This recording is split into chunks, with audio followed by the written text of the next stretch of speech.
Assalamualaikum warahmatullahi wabarakatuh. Salam sejahtera untuk kita semua. Mohon izin untuk memperkenalkan diri saya adalah Dr. Angka Utama, SEMM, NIDN 0309057703, NUPTK 2841755656130132. Saya adalah dosen tetap pada Fakultas Ekonomi dan Bisnis, Program Studi S1 Kewirausahaan, Universitas IPIJA yang berlokasi di Kabupaten Bogor.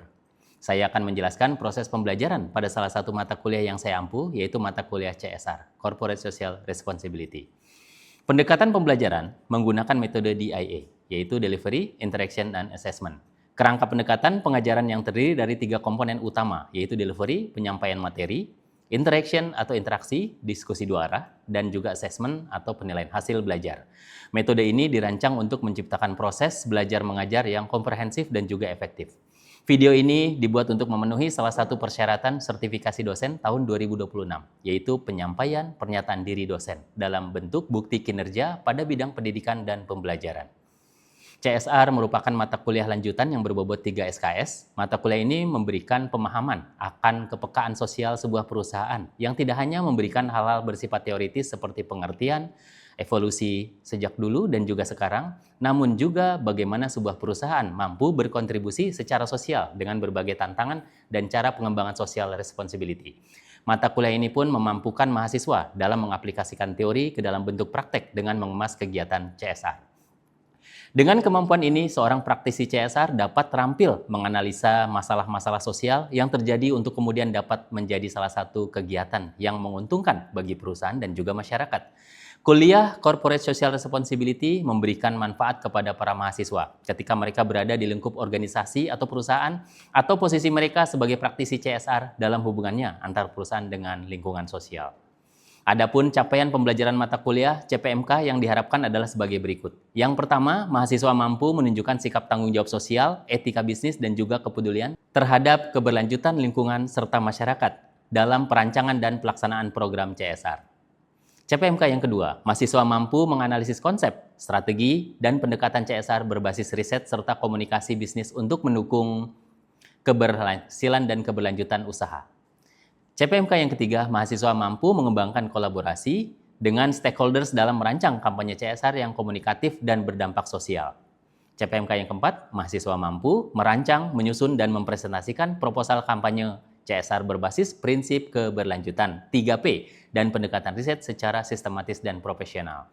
Materi yang dipelajari dalam pengertian CSR, pentingnya aktivitas CSR, CSR di Indonesia, sejarah CSR, pendekatan CSR tradisional, dan baru bentuk kegiatan sosial CSR perusahaan, CSR bagi stakeholders yaitu investor, karyawan, customer, masyarakat, 3P, People, Planet, Profit, Pro, dan Kontra, CSR. Hubungannya CSR dengan bidang ekonomi, hukum, dan sosial, tren CSR, serta pengembangan kampanye Corporate Cost Promotion, pengembangan kampanye Cost Related Marketing, pengembangan kampanye Corporate Social Marketing, pengembangan kampanye Corporate Philanthropy, pengembangan kampanye Community Volunteers, pengembangan kampanye Social Responsible Business Practices, rancangan kampanye CSR. Proses belajar mengajar dilaksanakan secara tatap muka luring dengan menerapkan pendekatan metode pembelajaran small group discussion, role play and simulation, discovery learning, self-directed learning, cooperative learning, collaborative learning, contextual learning, project-based learning, dan metode lainnya yang juga setara. Perkuliahan di program selama 16 kali pertemuan, terbagi menjadi 7 pertemuan sebelum ujian tengah semester atau UTS, pelaksanaan UTS, dan 7 pertemuan setelah UTS, serta diakhiri dengan ujian akhir semester atau UAS. Sistem penilaian disusun secara objektif, mengacu pada capaian pembelajaran mata kuliah dengan komposisi sebagai berikut. Kehadiran mahasiswa 10%, ujian tengah semester 20%, tugas 35%, ujian akhir semester 35%. Evaluasi pembelajaran dilaksanakan dalam bentuk assessment melalui diskusi interaktif, paparan tugas, tugas individu, dan juga tugas kelompok. Pembelajaran studi kasus, UTS, dan juga UAS. Nilai yang ada dimasukkan dalam rubrik yang telah disusun sehingga proses evaluasi berlangsung objektif, terbuka, dan sejalan dengan indikator pencapaian pembelajaran. Demikian penjelasan mengenai proses pembelajaran mata kuliah CSR.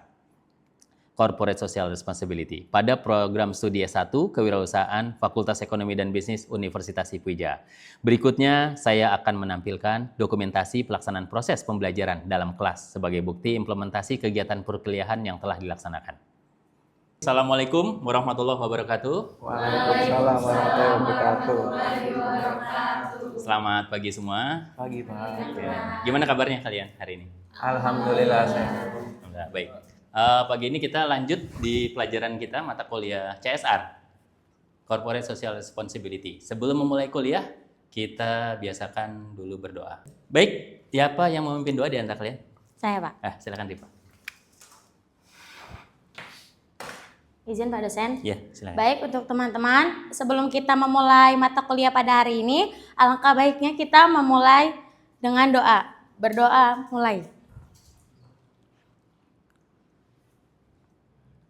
Berdoa selesai. Ya, silakan Rifa. Terima kasih Rifa. Baik, sebelum kita mulai, seperti biasa kita presensi melalui barcode. Silakan di QR, scan. Sudah?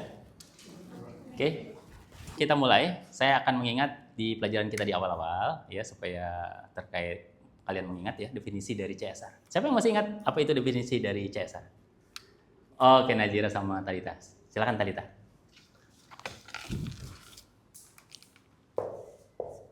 Ya Pak Angka, di sini saya akan menjawab pertanyaan CSR. Perkenalkan, nama saya Talita Kamelia. Siap. Jadi yang saya tahu CSR itu Corporate Social Responsibility. Jadi kayak tanggung jawab sosial perusahaan kepada lingkungan. Jadi kalau misalnya perusahaan itu nggak cuma punya tanggung jawab ke perusahaannya aja. Jadi dia juga punya tanggung jawab ke lingkungan-lingkungan sekitarnya. Oke, betul sekali. Bagus Talita ya jawabannya terkait dengan CSR. Apa itu CSR? Corporate Social Responsibility. Bentuk tanggung jawab dari perusahaan dengan stakeholders. Stakeholders itu ada masyarakat. Nah, jadi mereka harus bukan hanya profit oriented, tapi mereka juga membagikan kesejahteraan, dampak impact dari proses produksinya kepada masyarakat. Jangan-jangan berdampak buruk bagi masyarakat. Nah, itu sebagai bentuk tanggung jawab moral, tidak hanya mencari keuntungan semata. Pertanyaan saya yang berikutnya di pertemuan 3 dan 4, bedanya apa sih CSR mindset zaman dulu, ya, era-era dulu tuh sama yang sekarang?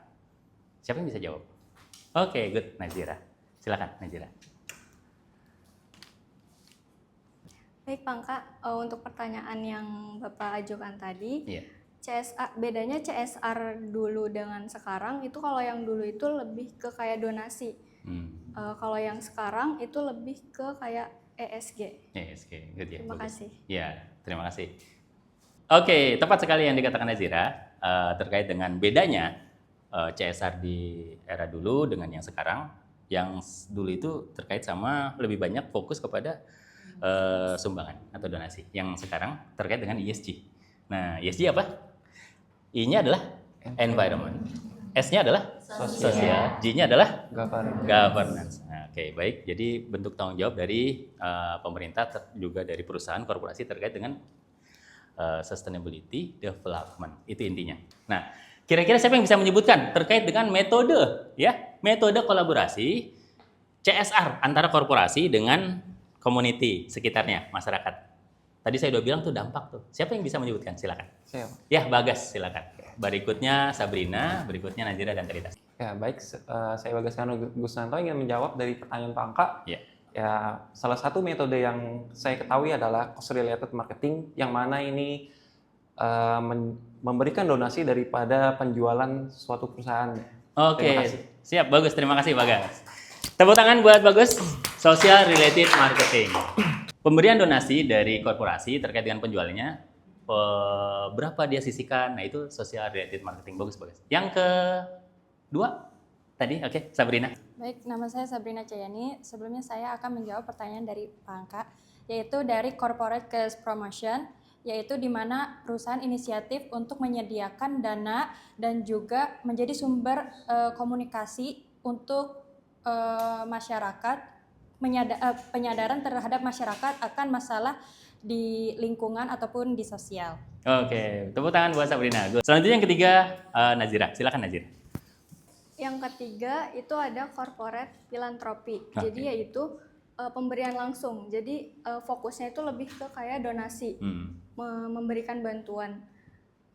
Syaratnya itu kayak misalkan memberikan bantuan donasi kayak berupa sembako, kemudian alat sekolah tulis kayak gitu. Terus yang ketiga itu ada juga bisa juga menggunakan beasiswa.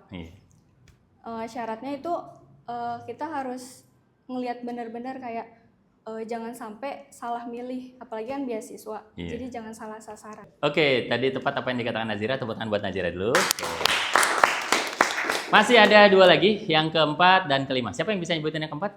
Saya, Pak. Oke, Anandarian silakan. Perkenalkan, nama saya Anandarian Faturrahman. Di sini saya ingin menjelaskan yang keempat, yaitu community volunteering. Fokusnya community volunteering itu adalah mendorong karyawan untuk terjun langsung membantu masyarakat. Oke, terima kasih Anandarian. Tepuk tangan. Berikutnya, siapa yang masih ingat yang kelima, yang terakhir? Siapa? Saya, Pak. Oh, oke, Fakih, silakan. Oke, baik, Pak. Perkenalkan, nama saya Abdul Fakir Rehan. Jadi yang kelima merupakan corporate social marketing.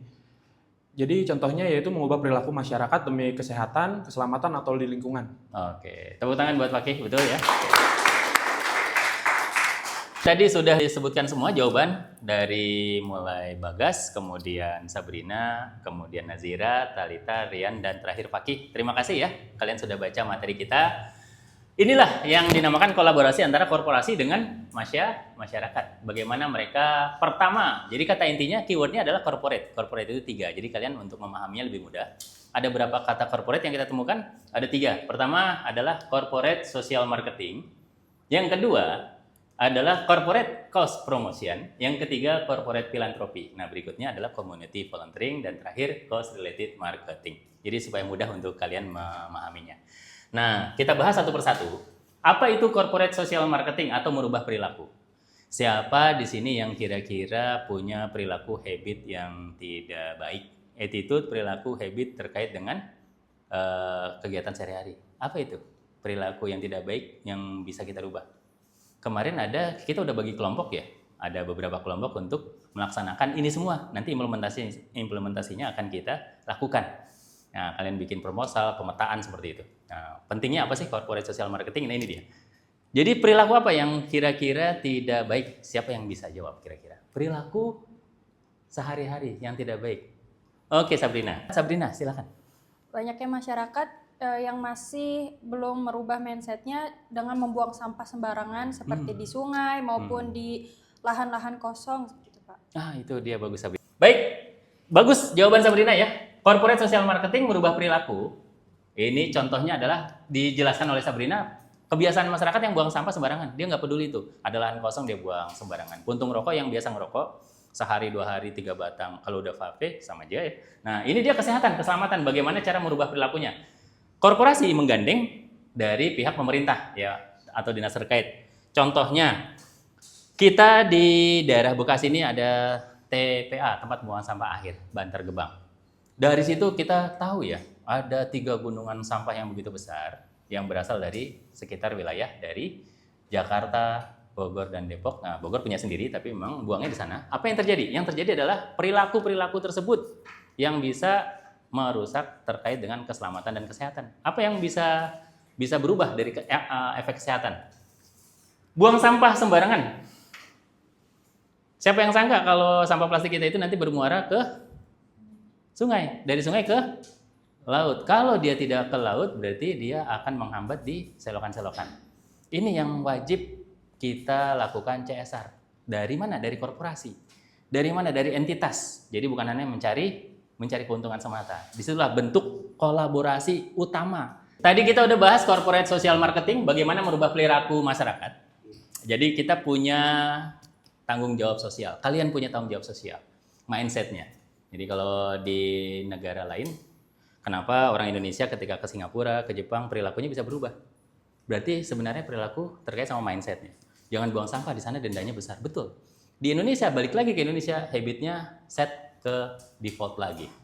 Ya Indonesia banget gitu ya, ngebuangnya santai, habis makan, minum, beli yang kalian buang sampahnya, nggak ketemu tempat sampah dibuang gitu. Kita lanjut lagi yang kedua, maka ini kita bisa rubah ya. Bagaimana kita akan langsung memberikan, contohnya kerjasama dengan semua ya, tim dinas kesehatan. Kita lanjut yang kedua, corporate apa yang kedua? Corporate cause promotion. Oke. Corporate cause promotion atau penyadaran isu. Isu apa yang disadarkan, meningkatkan kesadaran masyarakat tentang masalah-masalah sosial. Ini ada yang kelompok kemarin ya sudah tampil ya terkait dengan implementasi di sini, bagus ya. Jadi datang ke sekolah dasar menjelaskan tentang penyadaran isu-isu stop bullying, bagus. Kemudian hentikan pelecehan secara verbal dan non verbal. Ya, contohnya manggil seseorang dengan julukan yang jelek atau body shaming. Kita sebagai mahasiswa implementasinya langsung kolaborasi dengan masyarakat, langsung penyadaran. Nah, kemarin ada yang turun ke SD kelompok 2, luar biasa. Kayak berikan tepuk tangan untuk kelompok 2 yang kemarin ya. Memberikan penyadaran itu tentang corporate cause promotion. Bagaimana berbagi opini dan juga kesadaran. Lanjut yang ketiga, corporate filantropi atau pemberian langsung. Ini sebenarnya metode lama ya, yang disebut dengan mindset lama. Jadi perusahaan hanya memberikan dampak yang sesaat, yaitu memberikan langsung berupa hibah tunai, donasi atau beasiswa.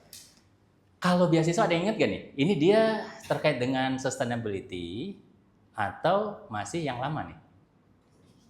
Sustainability, apa alasannya?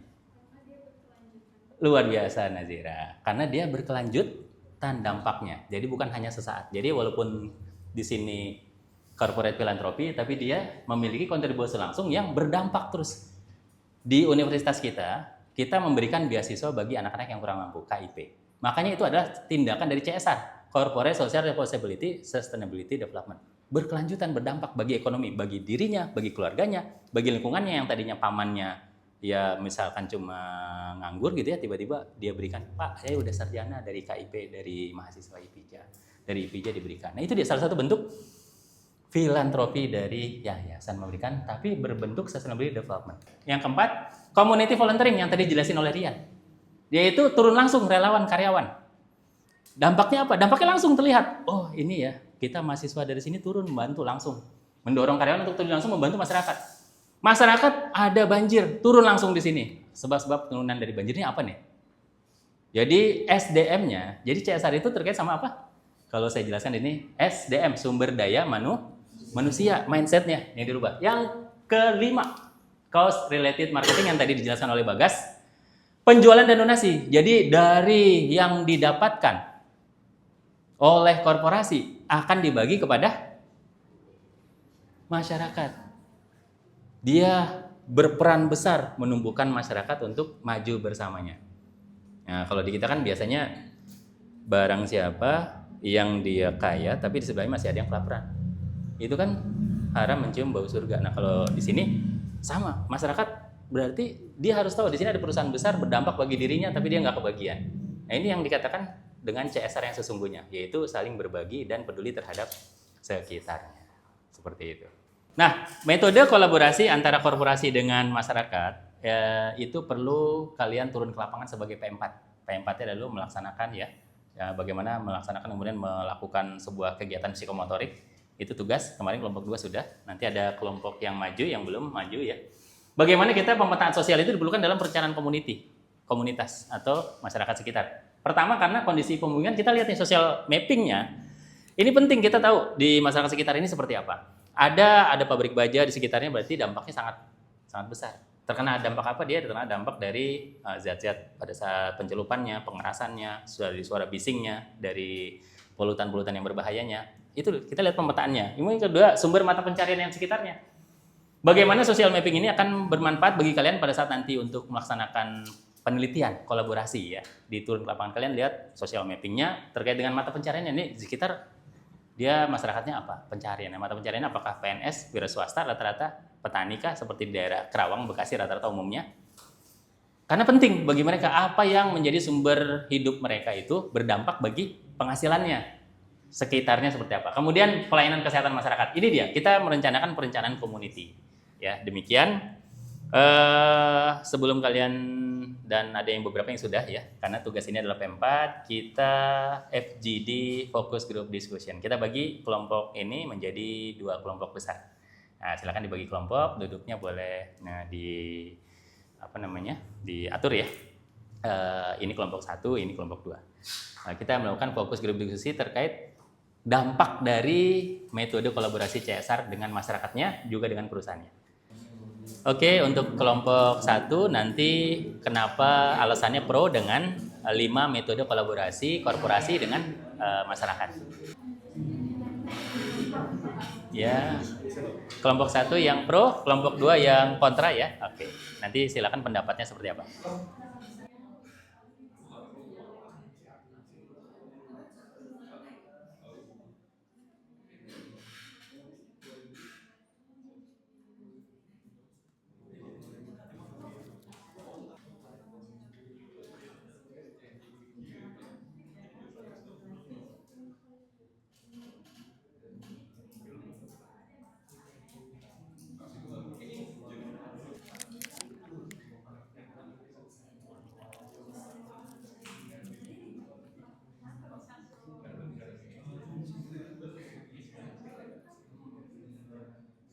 Oke, very good. Untuk FGD-nya, saya mau lihat pendapat kalian dari yang kelompok 1, yang pro terkait dengan kolaborasi korporasi dengan masyarakat.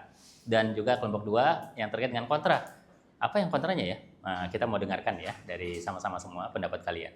Ya, oke, baik, dari kelompok 1 dulu. Siapa yang mau menjelaskan dari focus group discussion terkait dengan pro-nya? Silakan. Siapa dari perwakilan kelompok 1 hasil dari diskusi pro pendapatnya? Oh, ya silakan ya.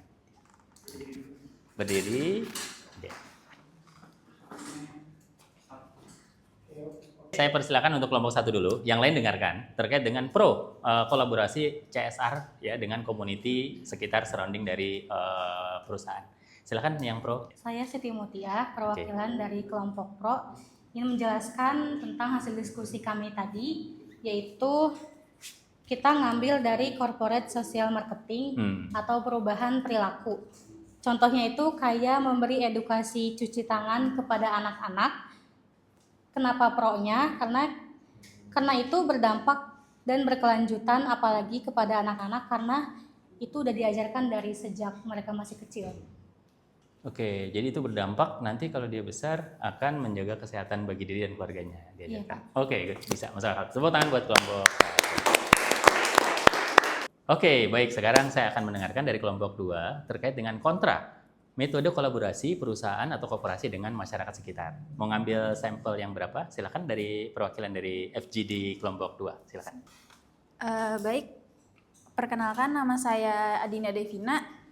Saya mau ngambil dari corporate philanthropy, yaitu mengenai kontra dari beberapa perusahaan. Jadi ada beberapa donasi dari perusahaan itu yang nggak tepat sasaran, Pak. Contohnya tuh kayak langsung ke ormas sama ke RT RW. Jadi kan dia nggak langsung ke masyarakat dan masyarakat itu kena dampaknya sendiri, Pak. Nah, betul. Contohnya kayak dari Telkom ya, dia diriin BTS tapi dikasihnya ke RW, ke lurah. Jadi nggak langsung ke masyarakat yang ada di sekitar. Oke, good, bagus. Oke, baik. Tadi sudah berdiskusi 2 kelompok, yang pro terkait dengan kolaborasi CSR dengan masyarakat dan yang kontra. Luar biasa ya. Jadi kesimpulannya kalian telah memahami, menganalisis dan mengidentifikasi. Yang pro ini tadi mengidentifikasi dari CSR, Corporate Social Marketing, CSM sorry. Corporate Social Marketing. Bagaimana mencuci tangan yang baik diajarkan, dilakukan sosialisasi terhadap masyarakat yang sekitar akan memberikan dampak. Dampak apa? Kesehatan bagi dia, keluarganya dan juga lingkungannya nantinya. Kemudian yang kontra, luar biasa nih, ada sampelnya, yaitu sumbangan-sumbangan dari perusahaan yang tidak jatuh langsung ke masyarakat yang berdampak. Bayangkan kalau dia terkena dampaknya dari napas, debu ya, dari pabrik-pabrik extracting kayak solusi ya, kayak pabrik-pabrik, mohon maaf, dari pabrik di sekitar kita nih, diberikannya hanya kepada ormas atau lembaga-lembaga perwakilan masyarakat, tidak langsung ke masyarakatnya. Itu akan memberikan efek yang tidak adil bagi mereka. Luar biasa. Jadi yang kontra juga mampu mengidentifikasi dari hal-hal yang positif. Baik, kita tutup materi pertemuan kita di pagi ini ya, di materi yang ke-7. Jangan lupa di materi ke-8 lanjutan terkait dengan pro kontra dari industri CSR mereka, dampak AMDAL, UKL dan UPL-nya. Kita tutup kaji ilmu kita di pagi hari ini dengan mengucapkan hamdalah. Alhamdulillahirrahmanirrahim. Wabillahi taufiq wal hidayah. Assalamualaikum warahmatullahi wabarakatuh. Waalaikumsalam warahmatullahi wabarakatuh. Demikianlah uraian singkat dan juga cuplikan kegiatan pembelajaran dari mata kuliah CSR, Corporate Social Responsibility, yang saya ampu. Sehingga semoga bisa memberikan insight tentang kinerja pengajaran yang saya laksanakan di mata kuliah CSR pada program studi S1 Kewirausahaan Fakultas Ekonomi dan Bisnis Universitas Sriwijaya. Saya mengucapkan terima kasih yang sebesar-besarnya kepada seluruh tim penilai dan tim penilai sertifikasi pendidik untuk dosen tahun 2026, terutama Kementerian Pendidikan Tinggi, Sains, dan Teknologi. Tidak lupa juga saya mengucapkan terima kasih yang sebesar-besarnya kepada Universitas Sriwijaya, kepada rekan sejawat dosen, dan juga para mahasiswa, seluruh sivitas akademika Universitas Sriwijaya. Demikian yang dapat saya sampaikan. Mohon maaf atas segala kekurangan saya. Wabillahi taufiq wal hidayah. Assalamualaikum warahmatullahi wabarakatuh.